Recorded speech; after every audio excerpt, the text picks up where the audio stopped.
오늘 하나님께서 우리에게 주신 말씀은 마태복음 28장 1절부터 10절까지의 말씀입니다.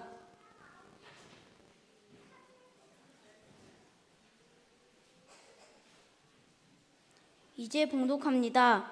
하나님의 말씀을 경청하십시오.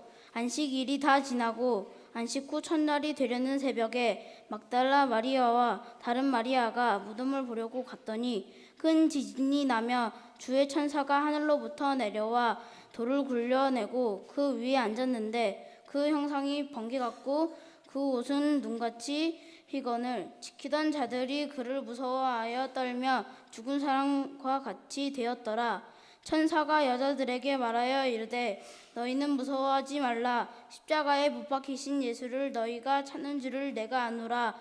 그가 여기 계시지 않고 그가 말씀하신 대로 살아나셨느니라. 와서 그가 누우셨던 곳을 보라. 또 빨리 가서 그의 제자들에게 이르되 그가 죽은 자 가운데서 살아나셨고 보라 내가 너희에게 일렀느니 하거늘 너희보다 먼저 갈릴리로 가시나니 거기서 너희가 배우리라 하라. 보라 내가 너희에게 일렀느니라 하거늘 그 여자들이 무서움과 큰 기쁨으로 빨리 무덤을 떠나 제자들에게 알리려고 다음질을 할세 예수께서 그들을 만나 이르시되 평안하냐 하시거늘 여자들이 나아가 그 발을 붙잡고 경배하니 이에 예수께서 이르시되 무서워하지 말라. 가서 내 형제들에게 갈릴리로 가라 하라. 거기서 나를 보리라 하시니라. 우리에게 주신 하나님의 말씀입니다.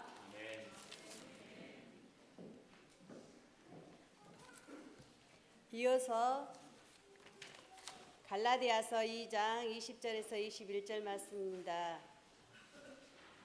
내가 그리스도와 함께 십자가에 못 박혔나니 그런즉 이제는 내 안에 그리스도께서 사시는 것이라.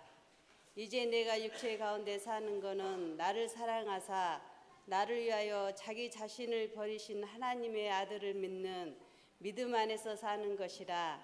내가 하나님의 은혜를 패하지 아니하노니 만일 의롭게 되는 것이 율법으로 말미암으면 그리스도께서 헛되이 죽으셨느니라. 하나님께서 이 말씀을 통해 우리에게 은혜 주시기를 원합니다. 기도하겠습니다. 할렐루야. 사랑의 주여 하나님 감사합니다. 부활하신 주님의 은총과 평화가 우리 가운데 주님께서 허락해 주셔서 소중한 마음으로 주님께 예배할 수 있도록 도와주시니 감사합니다.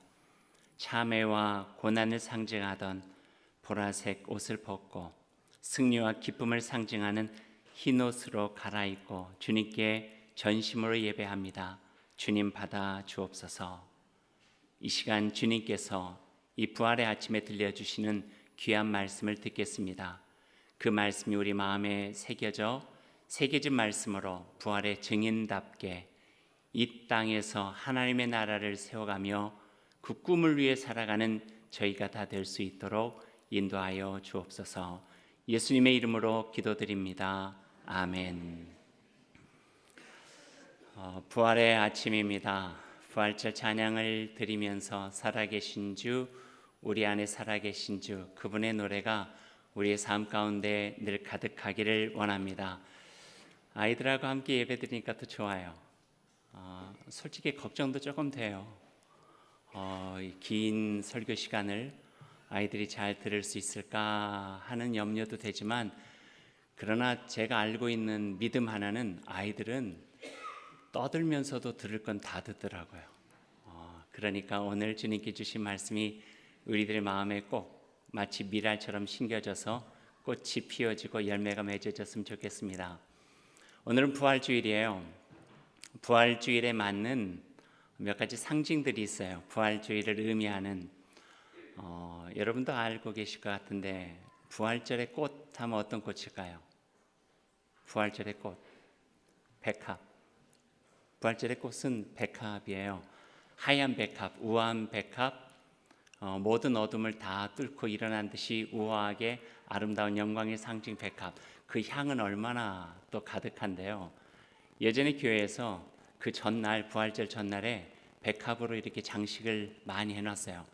아침에 예배당 문을 열었더니요, 눈 뜨기가 힘들 정도로 그 향이 가득해요.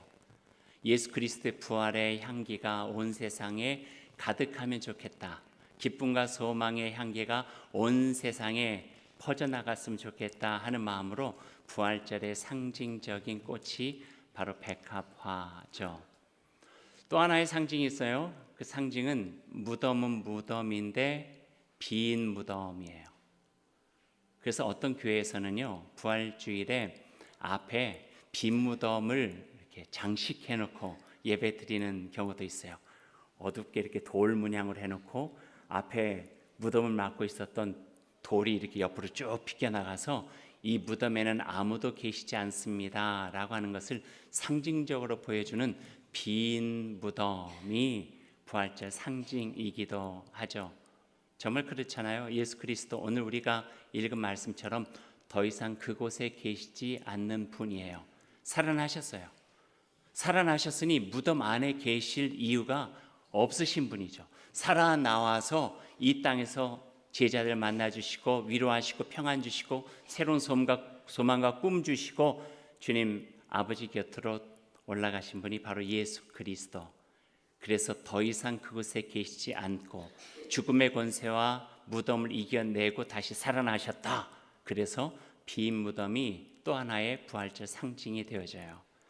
세 번째, 가장 익숙한 부활절 상징이 있다면 뭘까요? 이건 일부에서도 잘 맞히시던데 뭘까요? 계란. 부활절에 계란 나눠주시는 거 몰랐어요? 아시죠? 내성적이어서 말씀을 안 하시는 모양이구나. 부활절 하면은 계란이죠, 계란. 계란이 맞을까요? 달걀이 맞을까요? 괜히 제가 고민을 드렸나요? 계란도 맞고 달걀도 맞아요. 달걀은 우리말, 계란은 한문. 똑같아요. 저희 건 찾아봤어요. 부활절에 나눠주는 계란을 부활절 계란이라 해서 이스터 에그 이렇게 말을 붙여요. 이스터 에그. 이 부활절에 계란을 상징물로 삼는 것은 두 가지 의미가 있어요. 하나는 겉이 딱딱하잖아요. 속에 보면서 이게 뭘까? 돌멩이 같이 생기기도 하고 이게 뭘까 하지만 어미 닭이 잘 감싸고 포근한 온도를 주면은 여기에서 병아리가 태어나요. 이 속에 생명이 있다는 거예요. 생명. 빈 무덤을 뚫고 생명이 부활하신 예수 그리스도처럼 부활절 계란을 나눠주는 것은 딱딱해서 이거에서 어떻게 생명이 살아날 수 있을까 전혀 예상치 못하고 상상할 수도 없었던 것들이 하나님의 신비 속에서 여기서 새로운 생명이 나타나게 된다는 거예요. 그래서 이 부활절 계란을 부활절의 상징으로 삼고 있죠. 또 하나가 있어요. 예전에는 먹을 것이 그렇게 많지 않았던 시대예요. 풍부하지 않다 보니까 사순절 되어지면 금식도 하고 또 채식도 하다 보면은 사람의 영양이 되게 안 좋아져요. 그럴 때 부활절 아침에 사순절 동안에 금식하고 절식하고 야채만 먹느라고 수고했다고 완전 식품인 계란을 그 당시는 되게 귀했대요. 그래서 계란을 교우들에게 하나씩 나눠주는 거예요. 그래서 이것을 먹고 힘을 내서 부활의 증인으로 살아가라고. 이런 의미가 이 계란 달걀 속에 담겨져 있죠. 또 얼마 전이라고 해서 수십 년 전이 될 수도 있겠지만 부활절이 되어지면은 그 기독교 문화를 가지고 있는 곳에서는 부활절에 하는 교회학교 놀이가 하나가 있어요. 게임이. 그 이스터 에그 게임이에요. 이스터 에그 부활절 계란. 그러니까 이스터 에그 찾기 뭐 이런 거예요. 그건 뭐냐면은 교회 공간에다가요. 여전도의 우리 성도들이나 또는 목회자들이 구석구석에다가 잘 보이지 않게 계란을 숨겨놔요. 이런 틈에다가 숨겨놓고 부활절 아침에 아이들로 하여금 그것을 찾게 만드는 거예요. 그래서 이곳에서 있으면 부활절 계란을 찾고 저곳에서도 찾고 이런 즐거운 놀이를 하는데 얼마 전부터 이런 놀이를 하는 교회들이 점점점 없어졌어요. 왜냐하면 부작용이 생겼어요. 그날 다 찾아야 되는데 찾지 못한 계란이 한 주 가고 두 주 가고 석 주 가니까 이상하게 교회만 오면 냄새가 나는 거예요. 이 계란이 썩어요. 그래서 야, 이거 별로 안 좋다. 그래서 그 놀이는 거의 이제 하는 데가 별로 없고, 뭐 하더라도 그것을 뭐 초콜릿으로 바꿔놓는다든지 어디에다 숨겼는가를 잘 표시해 놓고 마지막에 다 찾든지 뭐 그렇게 해요. 그 대신에 하는 이스터 에그 그 찾기 놀이가 있어요. 그것은 여러분 오늘 예배 끝나고 다 나눠드릴 텐데, 삶은 달걀 있죠. 삶은 달걀, 그 안에다가 날 달걀을 섞어 놓는 거예요. 근데 그것은 꽤 오래된 전통이에요. 교회의 역사 속에 꽤 오래전부터 삶은 달걀 속에 날 달걀을 넣어놓고 전혀 예상치 못하게 사람을 놀래키는 거예요. 마치 무덤에서 어떻게 죽은 사람이 살아나요? 예상할 수 없었던 일이 일어난 거잖아요. 무덤은 무덤인데, 죽음의 자리인데, 시신이 있어야 되는 곳인데 어떻게 무덤 문이 열려지고 거기서 사람이 살아날 수 있어요? 상상할 수 없었던 일들이 일어났다 하는 것을 통해서 이스터 에그는 삶을 달걀 속에다가 날 달걀을 섞어 놓는 거예요. 여러분도 오늘 나눠드린 거 잘 조심해서 하세요. 갑자기 이거 삶았다 생각 툭 쳤다가 그냥 바닥에 쫙 그럴 수도 있으니까요. 조심스럽게 드시면 될 것 같아요. 이스터 에그예요. 전혀 예상치도 못한 일이 우리에게 있다 하는 거예요.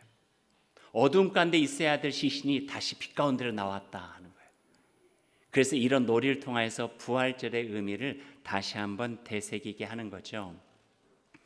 근데 요즘 몇 년 전부터 이스터 에그라고 하는 말이 다른 용도로 사용되기 시작했어요. 특별히 젊은 사람들, 우리 청년들은 알고 있을지 모르겠어요. 이스터 에그라고 하는 말이 있는데 의미는 똑같아요. 전혀 예상하지 못했는데 그게 희망적으로 우리에게 나타났다 하는 거예요. 예기치 못한 일들이 나에게 참 좋은 모습으로 나타났다라고 하는 의미로 이스터 에그라고 하는 것을 쓰게 되는데, 예를 들어서 이런 거예요. 여러분 네이버 검색창에다가, 포털 사이트 네이버에다가 만약에 자살을 찾는다고 보세요. 자살이라고 치면 검색이 어떻게 나올까요? 자신이 스스로 목숨을 끊는 행위 이렇게 나올까요? 안 그래요. 거기에 이스터 에그가 있어요. 뭐라고 나오냐면요, 집에 가셔서 다 찾아보세요. 생명, 사랑, 당신은 그 존재만으로 소중한 사람입니다. 그렇게 나와요. 그러니까 자살을 찾을 때 갖게 되는 사람의 침통한 마음을 이해하는 거예요. 그리고 생명은 소중한 것입니다. 당신은 그 존재만으로 소중한 사람입니다. 격려해 주는 거예요. 마치 예기치 않았던 무덤에서 새 생명이 다시 우리 가운데로 오시듯이, 무덤을 뚫고 죽음을 뚫고 예수 그리스도가 어둠을 뚫은 산비처럼 새롭게 살아나시듯이 이스터 에그는 우리에게 다가오는 거예요. 또 네이버에다가 검색창에다 이렇게 한번 써보죠. 우리 힘들고 어려우면 포기하고 싶잖아요. 포기해야 되나 말아야 되나, 포기할까 말까 썼다고 보세요. 그럼 거기에 뭐라고 나오냐면요, Don't give up, 포기하지 마십시오, 이렇게 나와요. 이게 무슨 의미가 있는 게 아니라 그런 것을 내가 검색하고 있는 그 마음을 이해해 주는 거예요. 그리고 이스터 에그, 예기치 않은 것으로 희망을 주는 거예요. 그래서 다시 일어날 수 있도록 격려해 주는 거예요. 어쩌면 여기에 부활절의 또 다른 의미도 있어요. 무덤이 비었죠. 2000년 전에 여인들이 함께 찾아갔는데 냄새 나는 시신 속에 조금이라도 향으로 덮어서 돌봐야 되겠다는 마음으로 갔어요. 물론 염려도 있었어요. 그 큰 돌을 어떻게 움직일 수 있을까? 하지만 가보니까 돌은 이미 움직여져 있는 거예요. 그리고 무덤이 비어 있었어요. 얼마나 놀랐겠어요. 그때 곁에 있던 천사가 그들에게 이야기하죠. 무서워하지 말라, 두려워하지 말라. 그는 여기에 계시지 않고 그가 말씀하신 대로 살아나셨다. 그는 여기에 계시지 않는다 하는 거예요. 중점이 여기에 더 이상 계시지 않는다. 돌아가신 분이 아니시다. 다시 살아나셨다. 부활하셨다. 그래서 우리 가운데 계시는 분이시다. 그분은 생명과 소망으로 우리 안에 오셨다 하는 것들을 천사를 통해서 선언하고 있는 오늘 말씀이죠. 와서 그가 누우셨던 곳을 보라. 그분 예수 그리스도가 살아나셨다. 주 사셨네, 주 사셨네. 온 땅 흔들리고 돌문이 열렸네. 죽음이 이길 수 없는 완전한 사랑으로 사망을 이겨내셨네. 부활하신 주님, 사망 권세 이기셨어요. 영원히 영광 받으실 주님, 영원히 권세 받으실 주님, 영원히 높임 받으실 주님, 주님께서 무덤을 열고 살아나셔서 우리 가운데 계세요. 살아나셔서 제자들에게도 보이셨죠? 성경에 나타나 있으니까요. 하지만 부활주의를 지키고 있는 우리는 어떤 믿음이 있는가? 지금 내 안에서 살아나셨다는 거예요. 지금 나의 삶 가운데서 살아나셨다는 거예요. 주님의 부활을 믿고 주님의 길을 따르는 우리들의 삶 가운데서 주님은 다시 살아나셔서 우리로 하여금 주님 예수 그리스도처럼 다시 부활하고 새 생명으로 살아갈 수 있는 기쁨과 소망을 주셨다라고 부활주일은 우리에게 선언하고 계세요. 다시 사신 그분과 함께 죽었던 꿈 다시 부활하고, 죽었던 나의 삶 다시 회복되고, 죽었던 관계가 부활되고, 마리아가 주님의 음성 듣고 슬픔을 넘어 기쁨을 누렸듯이 죽음의 슬픔을 넘어 부활의 기쁨으로 우리가 다시 회복되어지는 기쁨들을 누릴 수 있는 날이 바로 부활주일이래요. 슬픔이 너무 깊으면 기쁨이 묻혀버려요. 하지만 빈 무덤처럼 무덤의 권세 뚫고 일어나신 예수 그리스도께서 우리와 함께 하시면 슬픔 속에 묻혀 있었던 기쁨이 다시 솟아난대요. 절망 속에 묻혀 있었던 희망과 소망이 다시 솟아난대요. 불안함과 염려 때문에 내 안에 그냥 잠들어 있었던 용기와 자신감, 자존감이 다시 회복된대요. 그래서 부활은 2000년 전에 있었던 그 사건이 아니라 지금 오늘 여기에서 내 자신 안에서 나의 삶 가운데서 계속적으로 부활의 역동성을 가지고 우리를 격려해 주시고 우리를 힘있게 하시고 다시 살게 하시고 꿈과 희망을 가지고 내가 묻어 놓았던 모든 하나님 나라의 꿈들을 다시 일어날 수 있는 그 사건이 바로 부활이라고 가르쳐 주고 계세요. 이 땅에서 하나님의 나라를 이루어가는, 겨울 땅에서 봄 소식을 드러내는 것처럼 하나님 나라의 꿈과 소망을 가지고 다시 살아갈 수 있는 날이 바로 부활의 기쁨이 있는 날이죠. 영화 이야기 하나 할게요. 얼마 전에 개봉했던 영화예요.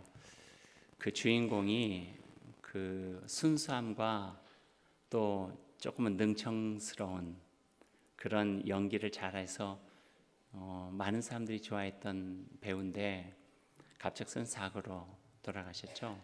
김주혁 배우라고요. 그분이 출연했던 마지막 유작과도 같은 흥부라고 하는 영화가 있었어요. 여러분 보셨는지 모르겠어요. 많이 본 영화는 아닌 것 같은데요. 흥부전을 각색을 좀 했어요. 그 마음 좋지만 가난한 흥부가 제비를 고쳐줘 가지고 잘 돌봐줘서 복을 받고, 심보 안 좋은 형 놀부는 제비다리 분질러 버려 가지고 그것으로 인해서 좀 안 좋게 된 권선징악적인 메시지가 있는 흥부전인데, 그 영화 흥부는 그런 흥부전을 쓰기까지의 흥부의 마음, 작가 흥부에 대한 이야기들을 쭉 적어 놓은 거예요. 좀 좋은 내용이 있어서 이 부활절에 잘 어울리는 내용이 생각해서 그 대목만 제가 여러분에게 보여드리려고요. 자, 영화 돌아갑니다. 빨리 금방이나 가라라. 왕이 뭐 황가에서 나오면 마법관에서 나오랴? 어떻게 알았지? 나리, 역시 나리 진짜 대단하십니다. 아니 그 서방 어디에서는 임금이 그 마법관에서 나왔다는데? 알았으니까 뭐 가라라 주라. 진짜입니다. 그 마법관에서 태어난 백성의 왕이 이렇게 처형됐는데 사흘 만에 죽은 자 가운데 살아났답니다. 알았으니까 뭐 가라라. 게다가 남자와의 통정 없이 여자의 몸에서 스스로 태어났다. 아하 참아 진짜 와 산만하다 진짜. 너 그거 만약에 지어낸 얘기면 너 앞으로 글쟁이 엄두도 말거라. 진짠데. 근데 어쩌자고 조항리 대감의 일감을 받... 그게 내가 잘못되면 백성의 마음을 움직이는 재주가 있는 자네가 홍 장군의 뜻을 이어가줬으면 하네. 아니 어르신, 그게 무슨 말씀이십니까요? 꿈을 꾸게, 그리고 그 꿈을 사람들에게 전하게.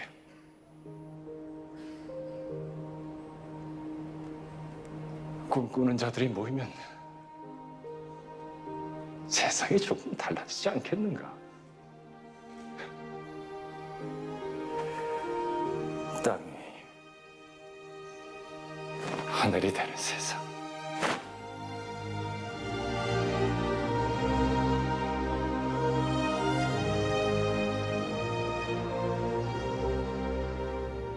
땅이 하늘이 되는 세상. 주님께서 우리에게 그렇게 기도하라 가르쳐 주셨죠. 하나님의 나라가 하늘에서 이루어진 것 같이 이 땅에서도 이루어집니다. 부활의 사건은 하늘빛이 땅에 임한 사건입니다. 땅의 끝이라 생각했던 죽음을 넘어서 부활로 새로운 새벽을 열고 하나님의 꿈을 이루어가는 일들이 구원과 참된 진리의 세상이 부활을 통해서 펼쳐지게 됩니다.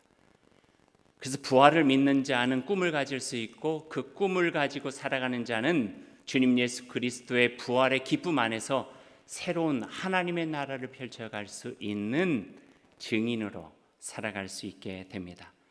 마치 겨울을 뚫고 일어나고 새 봄이 오듯이 무거운 땅을 뚫고 새로운 싹이 돋아나듯이 그리스도의 부활을 믿는 우리들의 삶 가운데 새로운 생명은 잉태되고 해산되고 하나님의 꿈은 이루어지고 하나님의 나라는 펼쳐가게 됩니다. 그래서 부활은 이전의 사건이 아니라 오늘의 사건이고 내일을 열어가는 사건이 바로 부활입니다. 그분은 거기 계시지 않았습니다. 그리고 우리 안에 계십니다. 이제 다시 사신 예수 그리스도 우리의 가슴에, 우리 심장에, 우리의 삶에 모셔드리고 그분의 부활의 능력과 새 생명의 소망을 가지고 세상에 나아가 하나님 나라의 꿈을 이루어가는 주의 백성으로 살아가시기를 소망합니다. 하나님께서 함께해 주실 것입니다. 이제 성찬 예식 우리 함께 하겠습니다.